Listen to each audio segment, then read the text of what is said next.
Hello everybody, welcome to the MudRoom, our weekly free uncommon sense parenting class. How is everyone today? It's the last day of the month. My kids start school on Tuesday, which I'm both really excited about because freedom, and also really sad about because my youngest is officially in grade school and my oldest is going into grade 3 this year. Like, how did that happen?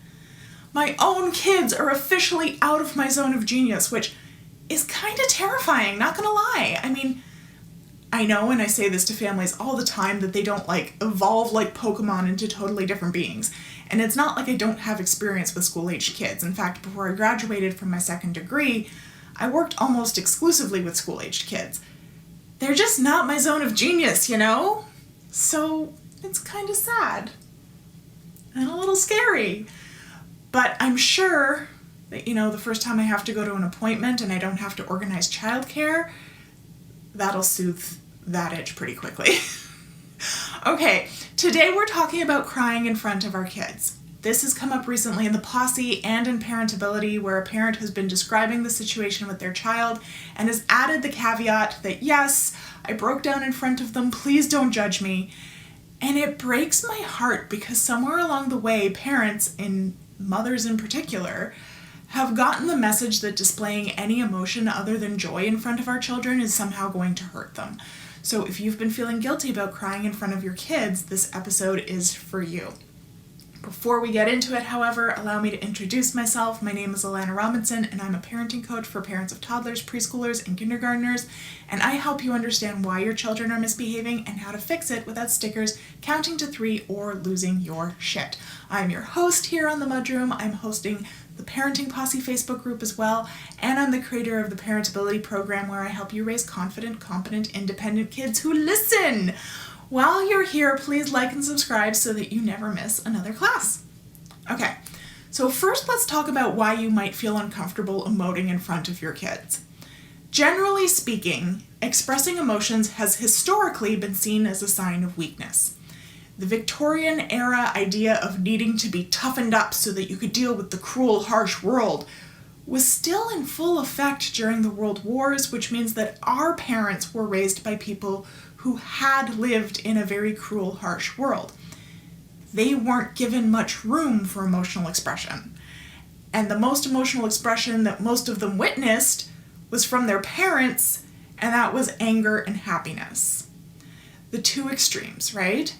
Since prior to the 1990s, parents mostly learned to parent by observing their own parents and the parents of their peers, it makes total sense that our boomer parents weren't raised with the whole, emotional intelligence idea.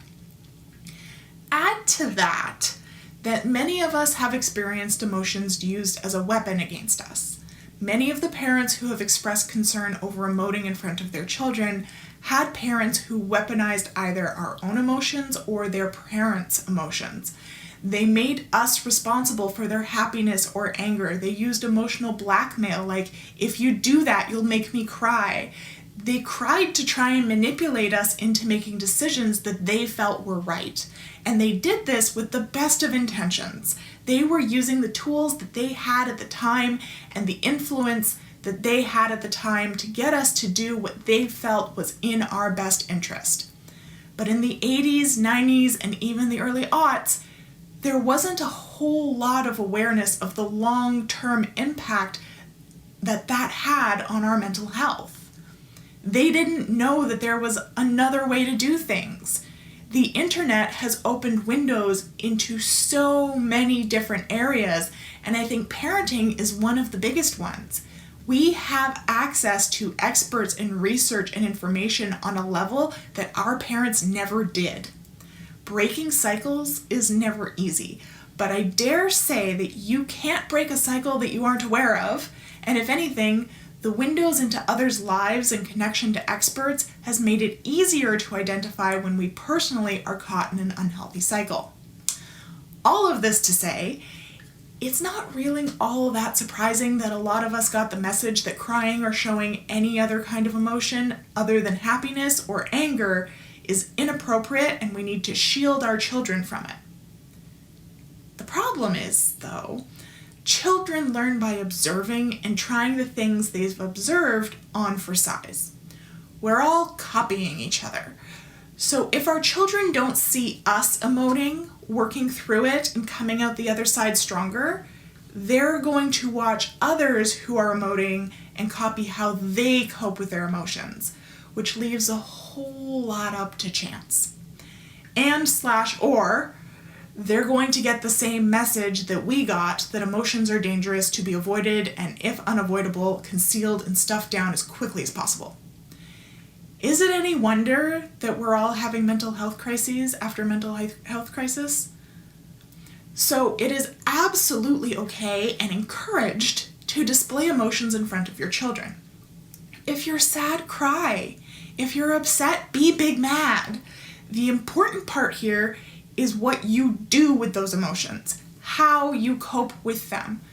Crying is a pretty easy one. If you're sad, curl up under a blanket and have a good sob, or put on music or a movie that you find comforting and let it all out. That is modeling good emotion processing to your kids. You're showing them what to do when that happens to them. And you'll notice that if you cry in front of your kids, after a while, when they cry, they'll start to mimic what you do. They'll go get a blanket and cuddle up. They'll ask for their favorite music. They'll ask for a hug. When I cry, and I admit that I do that quite a bit, I tear up really easily, I will often ask my kids for a hug. And as a result, when they're sad, they ask me for a hug. Anger is a harder one. But this is why I encourage parents to facilitate their own emotions the same way we facilitate our kids' emotions. I have a punching bag.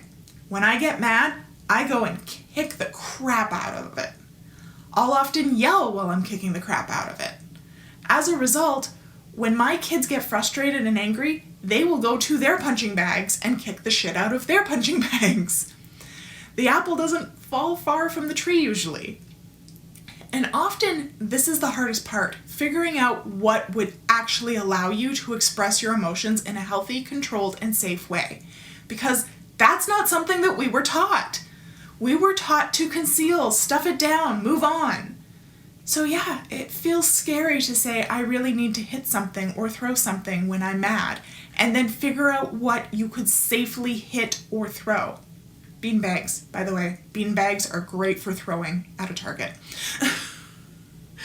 Like, it's really triggering for us because we weren't given that opportunity as children, so it feels dangerous to us now.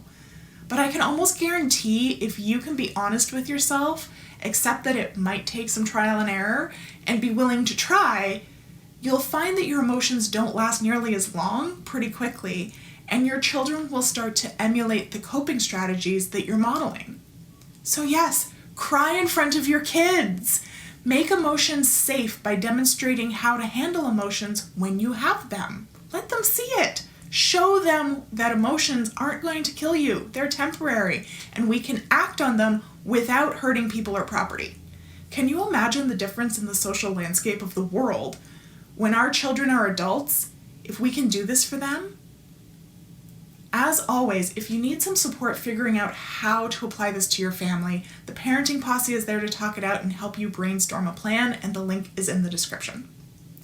So I hope that gives you a little bit of comfort when it comes to how you feel about expressing your emotions in front of your kids, and gives you a little bit of permission to, feel your feels. Have your emotions. Don't stuff them down. Our kids are watching us, and if we can model for them appropriately, they'll be in a better place than we are even. Have a great day, everyone, and I'll see you in September. Bye!